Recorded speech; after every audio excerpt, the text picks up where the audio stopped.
Car में बैठा अर्नव रास्ते में मन ही मन सोच रहा था, अब तक अदिति अवश्य सो गई होगी। अच्छा, मैं इसी तरह देर से आऊंगा ताकि हमारा आमना-सामना हो। जब वो घर पहुंचा, उले से डोर खोलकर कमरे में आया तो देखा वाकई वह सो रही थी।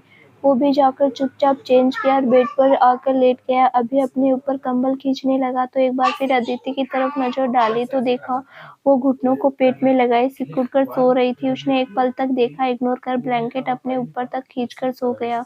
इधर अदिति दर्द से बहुत परेशान थी और जाग रही थी। कुछ देर तक जब अर्नव आया तो वो भी जानबूझकर नहीं उठी ताकि उसे पता न चल जाए और परेशान न हो, इसीलिए।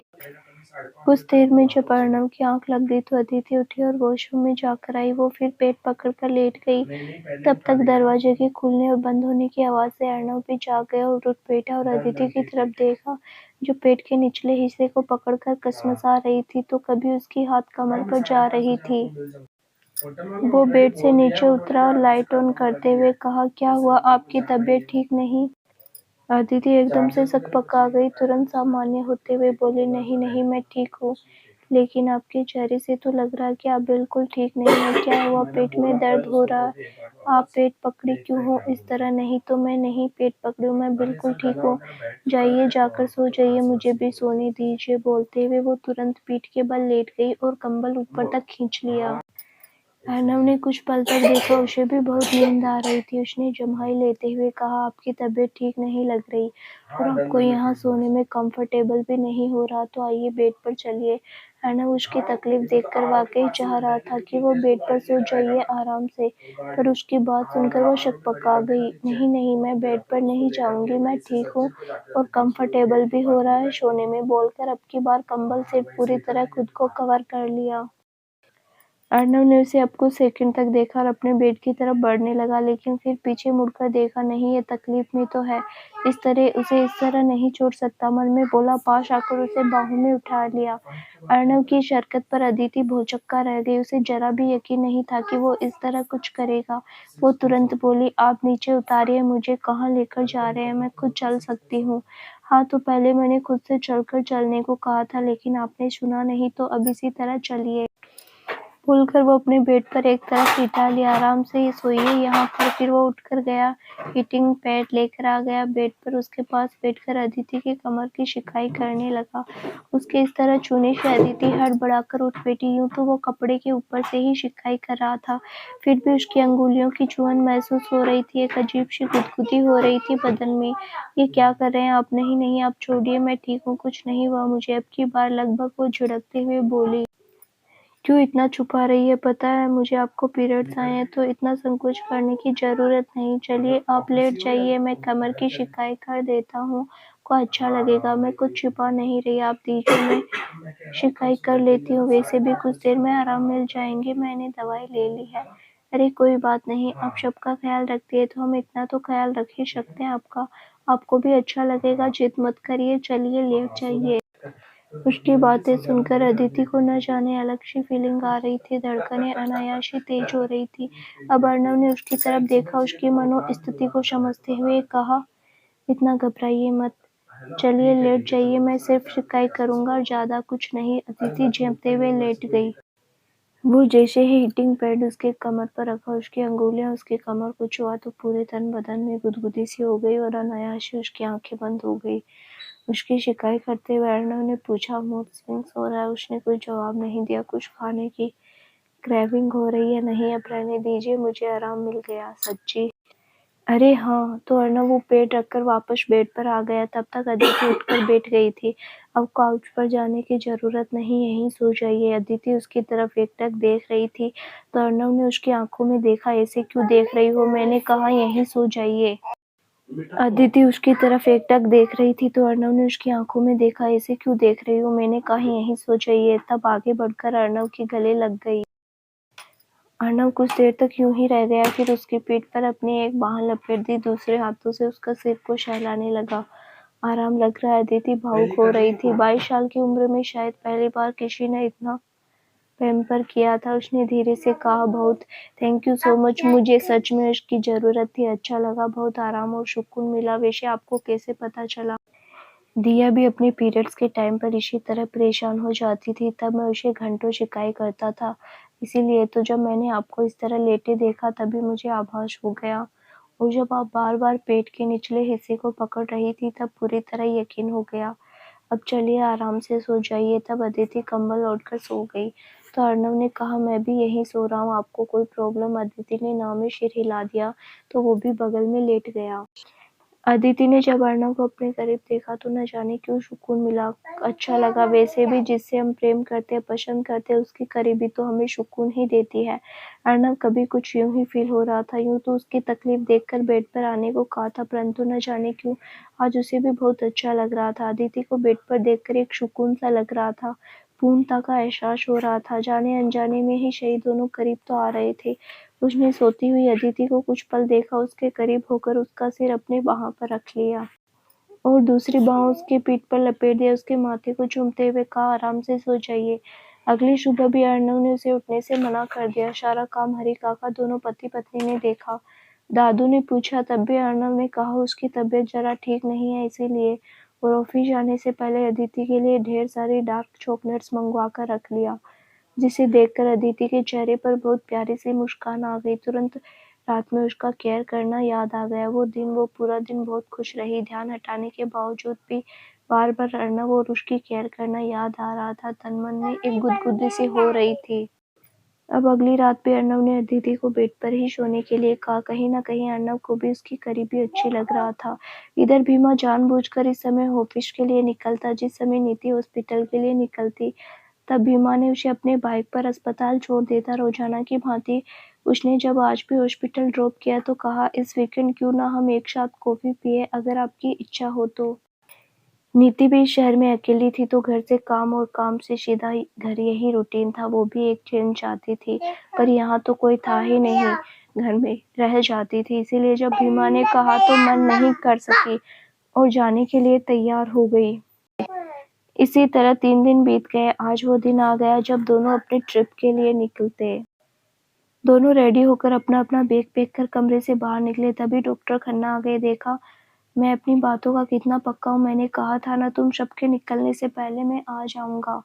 देख तो ही आ गया। अब तुम लोग परेशान मत होना, यहाँ की चिंता मत करना, तुम लोग अपना ट्रिप एंजॉय देखना, हम दोनों मिलकर यहाँ घर में खूब पार्टी करेंगे। हाँ बिल्कुल खन्ना, अब तो पैर भी ठीक हो गए हैं। बिल्कुल नहीं दादू, आपके पैर ठीक हुए, बाकी सब ठीक नहीं तो ज्यादा तेल मसाले वाला खाना नहीं और दवाई समय पर लेते रहिएगा। मैं कॉल करती रहूंगी, अदिति ने लगभग आदेश देते हुए कहा। आपकी आज्ञा से आंखों पर मेरी माँ, मैं सब ध्यान रखूंगा। आपने जो रूटीन बनाया उसे अच्छी तरह से पालन करूंगा। आप जाइए, दादू ने मुस्कुराते हुए कहा। और जब दोनों पैर छूकर वे घर से निकलने लगे तो दादू ने अर्णव को बुलाकर कहा, देखो कुछ भी हो पर याद रहे कभी भी अपनी बातों से या हरकतों से मेरी बहू का दिल मत दुखाना।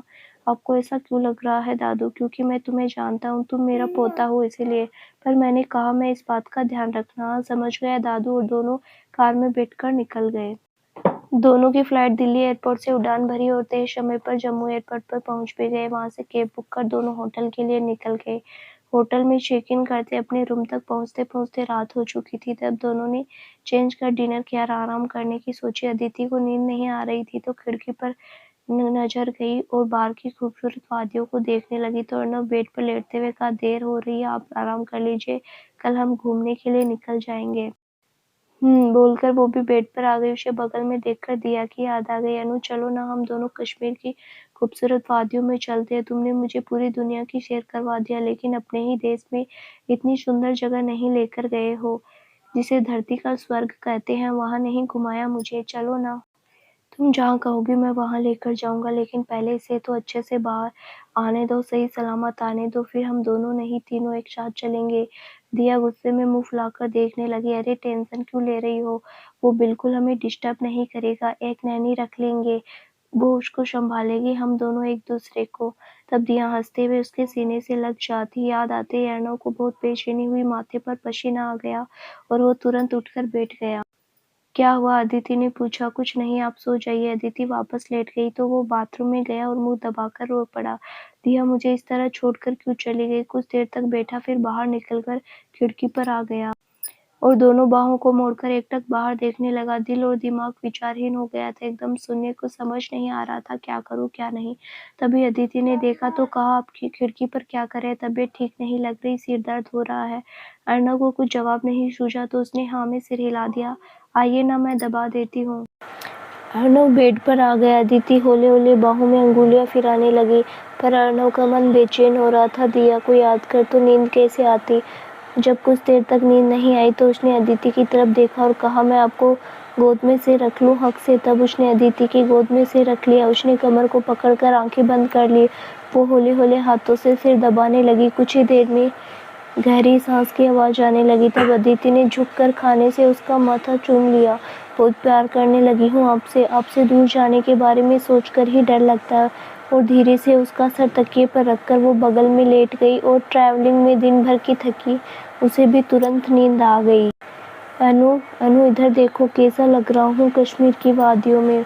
बहुत अच्छा ना? हाँ मेरी जान, अच्छा तो लग रहा है, पर तुम कहाँ भागकर जा रही हो? इधर आओ, पास आओ। अर्णव बर्फ का बॉल बनाकर उसकी तरफ लेकर भागते हुए बोला, लेकिन दिया रुक नहीं रही थी। वो लगातार आगे आगे भाग रही थी और उसे पकड़ने के लिए पीछे पीछे अर्णव भाग रहा था। जब वो काफी दूर भाग गई, अब सिर्फ उसका हल्का दुपट्टा दिख रहा था, तो अर्णव ने जरा चिंतित होते हुए कहा, अरे दिया रुको तो, मुझे अकेले छोड़कर कहाँ भाग रही हो? रुको, मैं भी आ रहा हूँ। नहीं अनु नहीं, तुम मेरे पीछे मत आओ। सामने तुम्हारा पूरा जीवन पड़ा है, उसे खुशी खुशी जियो। तुम्हें देखकर मैं भी बहुत खुश हूँ और खुशी खुशी यहाँ से जा रही हूँ। मेरी आत्मा को अब जाकर शांति मिलेगी। बहुत अच्छी जीवन संगिनी मिली है, बहुत प्यार करती है तुमसे, बहुत ख्याल रखती है, रखेगी तुम्हारा। तुम भी उसका खूब ख्याल रखना, खूब प्यार देना। वैसे भी खुश मिजाज रहना जैसे पहले रहते थे। ये नकली खुशी, नकली हंसी नहीं दिखना चाहिए अब चेहरे पर। दिया, कहाँ जा रही हो? दिया रुको तो। दिया नहीं, तुम मुझे इस तरह छोड़कर नहीं जा सकती। नहीं जाने दूंगा तुम्हें दिया। और इस चीख के साथ अर्णव की आंखें खुल गई तो खुद को अदिति के ऊपर पाया। वो उसे कसकर पकड़ा हुआ था। उसके चीखने की आवाज से अदिति की भी आंख खुल गई। अपने ऊपर अर्णव को देखकर चौंक गई। वो घबराते हुए उसे धक्का देकर हटाने लगी। क्या हुआ? कोई बुरा सपना देखा क्या? वो छूटने के लिए कसमसा रही थी, लेकिन पसीने से लथपथ अर्णव अपनी पकड़ उस पर और मजबूत कर रहा था। नहीं नहीं जाने दूंगा, बहुत भाग लिया तुमने, अब नहीं भागने दूंगा। मैं नहीं जा सकता मैं नहीं जी सकता तुम्हारे बिना। अदिति जोर से धक्का देते हुए उठकर बैठी। क्या हुआ? क्या बड़बड़ा रहे हो? मैं हूँ अदिति, कोई दिया नहीं है यहाँ। अब उसकी आंखें अच्छे से खुली। लेकिन यहाँ दिया आई थी, वो मुझे आवाज लगा रही थी। आवाज लगा रही होगी, पर सपने में। आंख खोलकर देखिए, दिया नहीं, मैं हूँ अदिति। आपने सपना देखा है। चलिए उठिए, पानी पीजिए। अर्णव को अब होश आया। वाकई वो सपना था। वो कुछ देर तक वहीं बैठा रह गया। अब अदिति ने जग से पानी निकालकर गिलास थमाते हुए कहा, चलिए पानी पी लीजिए और सो जाइए। कहीं ना कहीं उसके मुंह से दिया का नाम सुनकर बुरा लग रहा था। अर्णव ने पानी पी लिया और वापस बेड पर लेट गया। आंखों के सामने फिर वही सीन आने लगा। कानों में दिया की आवाज गूंजने लगी। अदिति उसे देखकर समझ रही थी वो भी अब दिया की याद में खोए हैं, जो हमेशा के लिए चली गई। उसकी यादों में अब तक खोए हैं, और जो हमेशा के लिए जीवन में आ गई उसकी कदर नहीं। मन में बोलकर वो उसकी तरफ पीट करके सो गई। अर्णव को इस बात का एहसास हुआ। उसने कुछ देर तक उसे देखा, फिर उसने भी करवट बदल ली और उसे नींद नहीं आई। अगली सुबह जब अदिति की आंख खुली तो देखा अर्णव बालकनी में पुशअप्स कर रहा था। वो नाराज थी, उसे इग्नोर करना चाह रही थी, लेकिन जब उसकी नाराज उसकी सुडौल बॉडी पर गई तो वो चाहकर भी इग्नोर नहीं कर पाई। उसके चेहरे पर एक प्यारी सी स्माइल आ गई। जी में आया कि अभी जाकर हक कर लूं, उठने भी लगी, लेकिन अचानक ही रात वाली बात याद आ गई और मुंह बनाते हुए वापस ब्लैंकेट ओढ़ लिया। अर्णव ने उसे उठते हुए देख लिया था, पर जब देखा कि वो वापस सो गई तो कमरे में आया और बेड पर उसके पास बैठकर कहा, उठ जाइए, आज हमें बाहर निकलना है, हम घूमने के लिए आए, यहाँ सोने के लिए नहीं। बोलते हुए वो उसके चेहरे पर आ गए बाल को समेटकर कान के पीछे करने लगा। अब जाइए। मैं नहीं जाऊंगी। लेकिन क्यों? क्या हुआ? मुझे क्या हुआ बखूबी जानते, फिर भी पूछ रहे हैं। मन में अदिति बोलकर उठने लगी तो अर्णव ने कहा, रात के लिए सॉरी। अदिति को लगा शायद रात में उसके सामने दिया का नाम मुंह से निकल गया, इसीलिए सॉरी बोल रहा है। सोचकर तुरंत गुस्सा सामान्य हो गया और अभी इट्स ओके बोलने लगी। तब तक अर्णव ने फिर कहा, मैंने जानबूझकर नहीं किया, मैं नींद में था। मुझे ये लग रहा था कि बगल में आप नहीं दिया है, इसलिए ऐसा हो गया। अगर आपको बुरा लगा तो मैं आज से आप यहाँ पर सोइए, मैं काउच पर सो जाऊँगा। सुनकर अदिति को और गुस्सा आया। वो लाल पीली होती हुई उसे घूरकर देखने लगी। फिर पैर पटकते हुए अपने कपड़े निकालकर फ्रेश होने के लिए बाथरूम में चली गई। अर्नव वहीं बैठकर भीमा से काम का अपडेट लेने लगा। इधर कुंवर जो मरता क्या न करता, अपने पैरों पर खुद ही कुल्हाड़ी मार दी थी तो उस पर भुगतना ही था। जितेश उस पर दबाव बनाने लगा। पहले तो वो बात को घुमा फिराकर हाथ पैर जोड़कर उसे मनाने की कोशिश करने लगा, लेकिन जब जितेश ने कहा कि चुपचाप दिल्ली जाओ और भतीजी को ढूंढ कर लाओ, नहीं तो तुम्हारे जो छोटे छोटे 2 बच्चे हैं उसको उसी दिल्ली में ले जाकर बेच दूंगा और सारे इल्जाम तुम्हारे ऊपर डाल दूंगा। अपने बच्चों को तुमने बेच दिया। सुनकर तो कुंवर बाबू पत्ते की तरह कांपने लगे। पीछे से सीमा ने पति को कांपते हुए देखा तो कहा, अरे आप इतना काहे कांप रहे हैं? हमसे बात करवाए न, क्या धमकी दे रहा है? सुनो तो वह भी जरा। कुंवर जी ने मोबाइल को हाथ में दबाया, दूसरे हाथ में सीमा को खींचकर एक चांटा बजाया। सीमा ने तुरंत अपना हाथ गाल पर रख लिया। बिना बात समझे आगे बोलने की जरूरत नहीं, पता भी है वो क्या बोल रहा है। हमारे बच्चों को बेचने की बात कर रहा है। सीमा ने अपनी आंखें इस तरह फाड़ कर देखा मानो आंखें निकल जाएगी। नहीं नहीं, फिर जो कह रहा है वो तुरंत जाकर कीजिए। वास्तव में वो जितेश का परिवार क्रिमिनल टाइप था। कुंवर जी के सामने कोई उपाय नहीं था तो उसे दिल्ली आना पड़ा।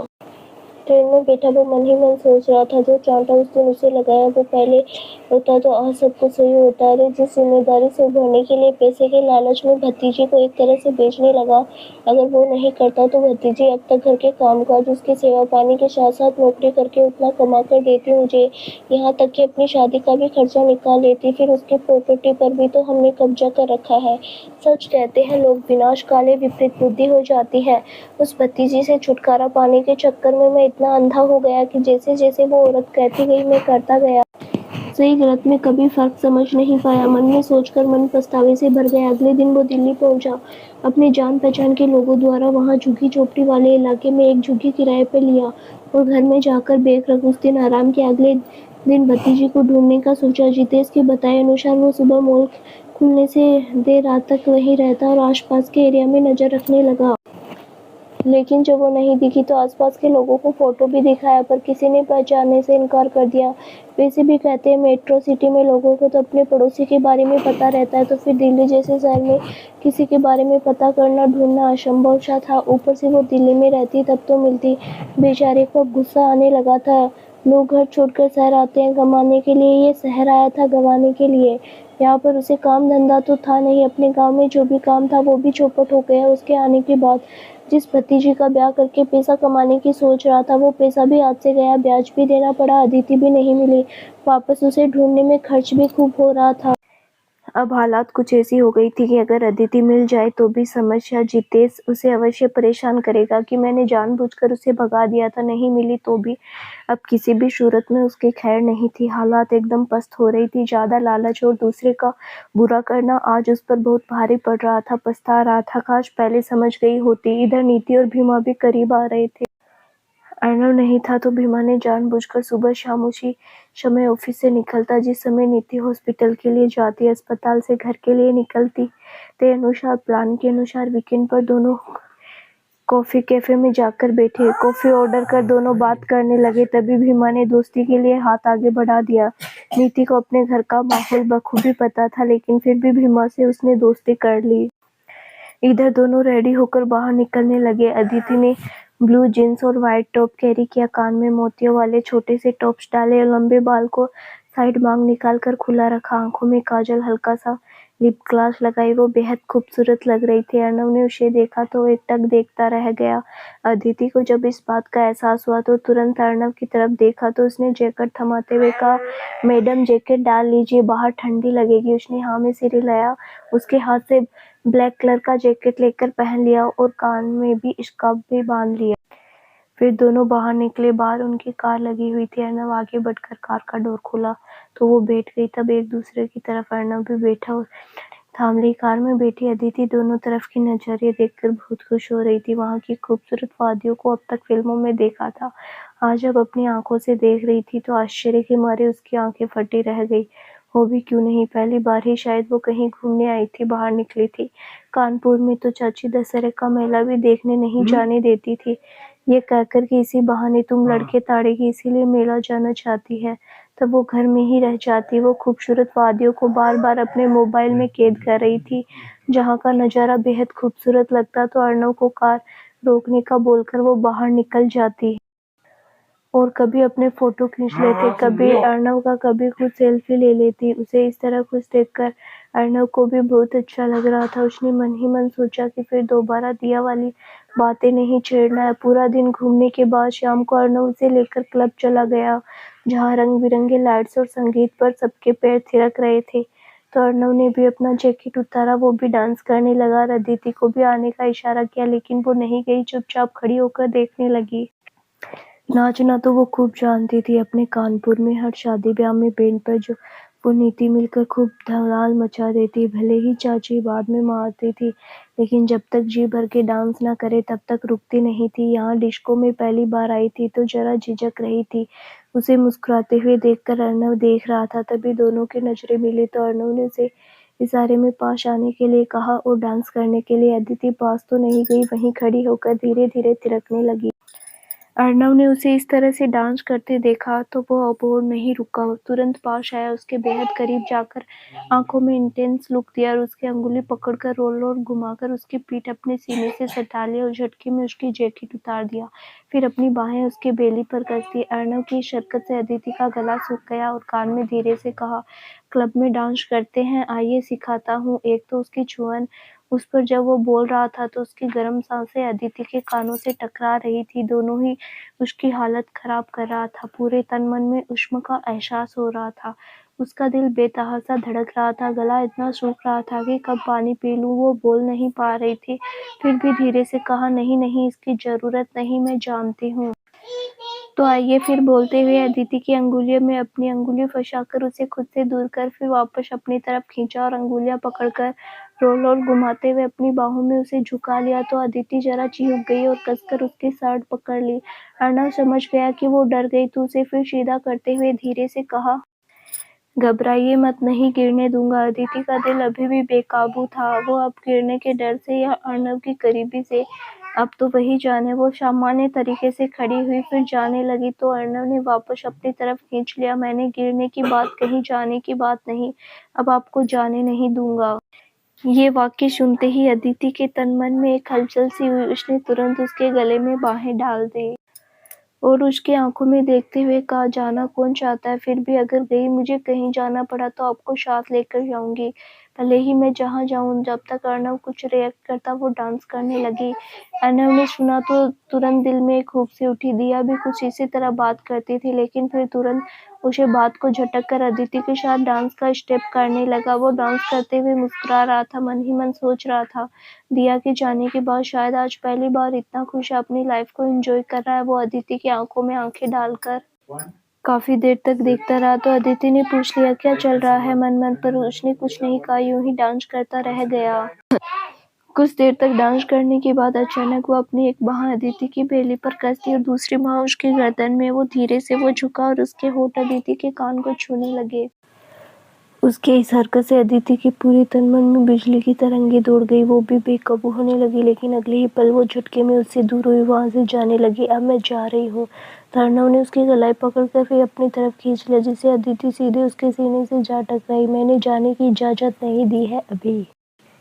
इधर दूर खड़ा दोनों को लगातार कोई देख रहा था और अदिति को पहचानने की कोशिश कर रहा था। ये तो अदिति ही है, लेकिन इसकी आंखें अचानक नीली कैसे हो गई। वो जरा चुपके छुपाते पास आया, गौर से देखा तो चौंक गया। अरे ये तो अदिति ही है, मतलब ये लड़की यहाँ भाग कर गई, और साथ में ये बंदा कौन है? देखने से तो ये रिच मैन लग रहा है। अरे ये तो अदिति ही है, मतलब ये लड़की यहाँ भाग कर आ गई, और साथ में ये बंदा कौन है? देखने से तो ये रिच मैन लग रहा है। तभी उसके दोस्त ने पीछे से कहा, नीव ब्रो, कहाँ जा रहे हो और किसे देख रहे हो? आओ ना डांस करते हैं। हाँ, वो नीव ही था। दिन प्रतिदिन जब शराब के नशे में डूबता गया और पढ़ाई लिखाई सब छूट गया, तब उसके दोस्तों ने उसे घुमाने ले आए ताकि नया माहौल, नई जगह पर आकर वो पुरानी यादों से बाहर आ सके और फिर से अपना जीवन अच्छे से जी सके। इधर नीति और भीमा दोनों अभी कैफे में बैठे बातें कर रहे थे। तभी भीमा ने कहा, ट्रेनिंग पूरी होने के बाद आपको इधर किसी अच्छे हॉस्पिटल में जॉब मिल गई तो इधर जॉब मिलेगी तो बहुत अच्छी बात है, लेकिन लग नहीं रहा मुझे मिलेगी। बहुत कंपटीशन और फैमिली भी शायद तैयार ना हो। हाँ, लेकिन यहाँ अपॉर्चुनिटीज़ भी तो बहुत, अगर बड़े अस्पताल में आपकी नौकरी लग गई तो फिर फैमिली क्यों नहीं तैयार होगी। हाँ, किसी अच्छे हॉस्पिटल में हो गई तो मैं भी रुकना चाहूँगी और तब शायद फैमिली भी मान जाए। वैसे भी नौकरी तो करनी ही है, उसके अलावा यहाँ रुकने का एक और रीज़न है। क्या कुछ काम पर्सनल है? नहीं बताने लायक है। नीति ने नाम में सिर हिला दिया। नहीं। फिर ठीक है, नहीं पूछूंगा, लेकिन अब हम दोस्त हैं तो फिर दोस्ती में कुछ भी ऐसा पर्सनल या प्रोफेशनल रहना नहीं चाहिए। अगर आप मुझे बताती है तो हो सकता है मैं अपने तरीके से कुछ हेल्प कर दूँ। वैसे काम किसी भी शहर का है तो हो जाएगा, और दिल्ली का है तो तब तो समझिए बाएं हाथ का काम है। वो कैसे? मेरा बॉस अर्नव सिंघानिया, जो कि बॉस कम मेरा बड़ा भाई ज़्यादा है, वो सिर्फ दिल्ली का ही नहीं पूरे देश का टॉप बिजनेसमैन है। विदेश में भी उसका नाम बहुत है। कोई भी काम वो उसके थ्रू आसानी से हो जाएगा। आपने शायद टीवी में देखा भी होगा, न्यूज़ में खबर आई थी कुछ महीने पहले ही उनकी शादी हुई है। मैंने तो नहीं देखा, लेकिन इतने बड़े आदमी मेरा काम क्यों करेंगे? मैंने कहा ना, वो बॉस है मेरे बड़े भाई जैसा, मैं उनकी असिस्टेंट हूँ। अब आप मेरी दोस्त है तो इस नाते तो कर सकते हैं। नीति को भी थोड़ा यकीन हुआ। उसने कहा, मेरी एक बचपन की दोस्त कुछ महीने पहले कानपुर से निकली थी, शायद दिल्ली के लिए ही, पर वो यहाँ आई है कि नहीं, कहाँ चली गई पता नहीं चला। जब से वो निकली है तब से मेरा कांटेक्ट नहीं हुआ, कोई बातचीत नहीं हुई है, और मुझे ऐसा लग रहा है वो दिल्ली ही आई होगी, क्योंकि जिस बस में वो बैठी वो दिल्ली के लिए ही निकलती है। पर अब वो कहाँ, कैसी है, कैसे रह रही है, क्या काम कर रही है, सही सलामत है कि नहीं, इसका कोई अता पता नहीं है। और सच कहूँ तो ट्रेनिंग से ज़्यादा मैं उसे ढूंढने के लिए यहाँ आई हूँ, पर समझ नहीं आ रहा इतने बड़े शहर में उसे कैसे और कहाँ ढूंढूँ, किस तरह कांटेक्ट करूँ। अच्छा, वैसे क्यों आई थी? बीमा ने पूछा तो नीति चुप रह गई। फिलहाल अभी तुरंत सारी सच्चाई बताना ठीक नहीं लगा। तब तक बीमा ने फिर पूछा, किस काम से आई थी? अगर बता देगी तो आसानी होगी उन्हें ढूंढने में। नीति बोली, कुछ अर्जेंट काम था तो आना पड़ा। देखिए, ये तो बहुत बड़ा शहर है, तरह तरह के लोग हैं। मुझे तो लगता है हो सकता है आपकी सहेली किसी गलत आदमी के हाथ में पड़ गई होगी। अनजान शहर, अनजान लोग थे, तो हो सकता है बातों बातों में उस पर यकीन कर ली होगी, वरना तो आपके अच्छे दोस्त थी तो यहाँ पहुँचकर आपसे कांटेक्ट अवश्य करती। इसी बात का डर नीति को भी था। वैसे क्या नाम था दोस्त का? अदिति। सुनते ही बीमा के हाथ से कॉफ़ी छलक कर गिर गई। क्या कहा आपने? अदिति? हाँ, अदिति। वैसे आप क्यों चौंक गए? सुना है ये नाम, देखा है किसी अनजान लड़की को? आप तो इतने बड़े बिजनेसमैन के साथ काम करते हैं, बाहर तो अक्सर निकलते ही होंगे। नहीं नहीं, मेरी भाभी यानी मेरी बॉस की वाइफ का नाम भी अदिति है, इसीलिए मैं चौंक गया। ओके, ठीक है। अभी तो मेरे भाई आउट ऑफ टाउन अपनी छुट्टी पर आते हैं, तो उनके पास ज़रूर बात रखूँगा। हर संभव आपकी मदद करेंगे। अब नीति को एक उम्मीद जगी, बहुत मेहरबानी होगी आपकी। अरे ऐसे कैसे मेहरबानी, ये तो मेरा सौभाग्य होगा कि अपने दोस्त के काम आऊँगा। बोलकर दोनों कैफ़े से निकले। एक बार फिर बीमा ने उसे बाइक पर बिठाकर उसके पीछे तक छोड़ दिया और अदिति को वहाँ उस छोटे कमरे में रहते देख उसने कहा, जहाँ मैं रहता हूँ वहाँ बड़ा बंगला है, अगर आप चाहे तो शिफ्ट हो सकती है। परंतु नीति ने मना कर दिया कि फ़िलहाल यहाँ किराया दे दिया है तो रहने दीजिए, बाद में सोचूंगी। और फिर अगले ही दिन मिलने की बात कर दोनों ने एक दूसरे को हक किया। फिर नीति कमरे में गई। बाइक पर बैठकर भीमा अपने घर को चला गया। इधर क्लब में अर्नव अपने सीने में अदिति को लगाए अपने होठ उसके कान के पास ले जाकर धीरे से कहा, मैंने जाने की इजाज़त नहीं दी है। तो अदिति ने सिर उठाकर उसकी आंखों में देखते हुए कहा, जा कौन रहा है? आप? मैं नहीं जा रही हूँ, बस यूं ही, बस यूं ही। क्या हुआ? डर लग रहा है मेरे साथ कि डांस करते वक्त मैं आपको संभाल नहीं पाऊंगा, गिरा दूंगा। मेरी पकड़ इतनी कमज़ोर नहीं है मैडम, और ना ही मैं। अर्नव ने उसकी आंखों में देखते हुए कहा। तो अदिति भी अब उसकी आंखों में आंखें डालकर कहा, मैंने तो ऐसा कुछ नहीं कहा, फिर इतना दिल पर लेने की क्या ज़रूरत है? ना मैं आपको कमज़ोर समझ रही हूँ, ना आपकी पकड़ कर। मैं तो इस बात से डर रही थी कि बाकी लड़कियों की तरह मैं पतली छरहरी नहीं हूँ तो कहीं। पर खुद को बाकी लड़कियों से कंपेयर ही क्यों करना? आप सबसे अलग और ख़ास है। वैसे आप बोल रही थी कि इतने दिल पर लेने की ज़रूरत नहीं है, तो आप बता सकती है कि फिर कितने लेने की ज़रूरत है? बिल्कुल भी नहीं। वैसे आपकी नज़र में मैं कैसा हूँ? भला ये कैसा सवाल है? जैसे हैं वैसे हैं, बहुत अच्छे हैं। नहीं, मैं आपको कैसा लगता हूँ, एक शब्द में कहिए। अर्नव ने उसके निगाहों में अपनी निगाहें मिलाते हुए कहा, परफेक्ट। अच्छा, सच्ची? हाँ, तो बिल्कुल सच्ची।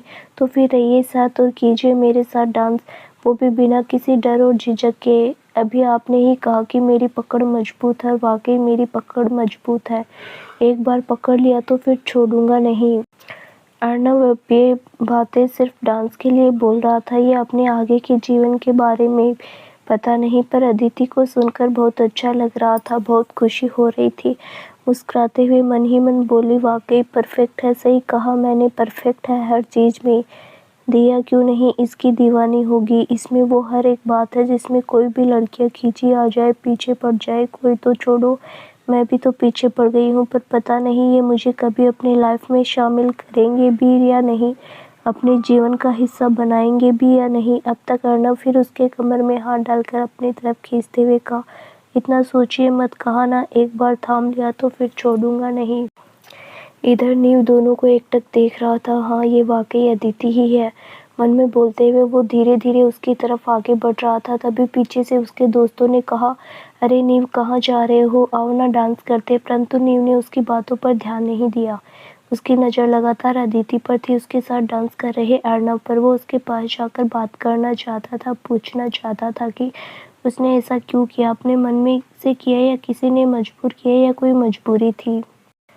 वो शादी से वो एक दिन पहले किसी को कुछ बताए क्यों भाग गई। अगर मुझसे शादी नहीं करनी थी तो पहले क्यों नहीं बताया। मैंने अपने माँ बाप से जिद कर, लड़कर, बहस कर उनको मनाया, और ये एक नहीं, तीन परिवारों को धोखा देकर भाग गई। मैंने कितना भरोसा दिलाया था कि तुम्हें पसंद करता हूँ, तुमसे प्यार करता हूँ, अगर तुम साथ रहोगी तो मैं सब कुछ अचीव कर लूँगा, सब सही हो जाएगा।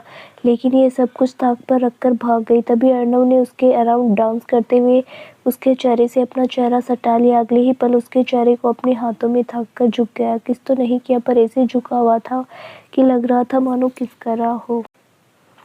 नीव ने देखा तो दिल जल उठा। शायद ज़्यादा महत्वाकांक्षी थी, उसे यकीन नहीं हुआ मुझ पर कि मेरे साथ एक अच्छा जीवन जी पाएगी, इसीलिए।